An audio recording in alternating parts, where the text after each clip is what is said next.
Kanada parlamentining Avam palatasi 30 yanvar kuni Kanada liberal parlament a'zosi Sami Zubayrning Kanadaga 10 ming Uyg'ur musofirni qabul qilish qarori loyihasini muzakkar qilgan. Bu 1 fevral kuni ovozga qo'yilgan mazkur qaror loyihasining parlamentda oxirgi qitim muzakkar qilinishidir.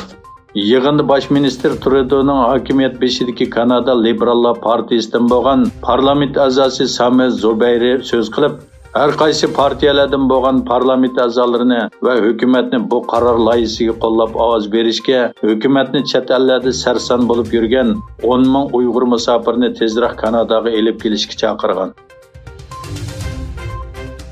Xitoy yer tevrashdan ma'lumot berish idorasining xabar qilishicha, 30 yanvar Urumchi vaqti soat 5:49 da Oqsu viloyatining Shoir noyisida 6,1 bola yer tevirgan.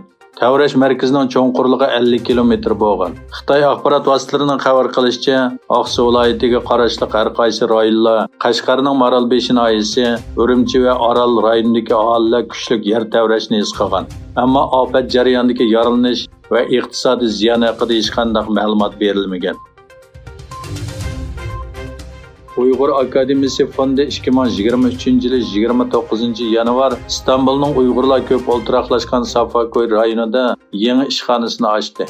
Ichilishga Sharq Turkiston ommaviy tashkilotlarining mas'ullari, Uyg'ur ziyolilar va o'quvchilar bo'lib nurg'un kishilar qatnashdi.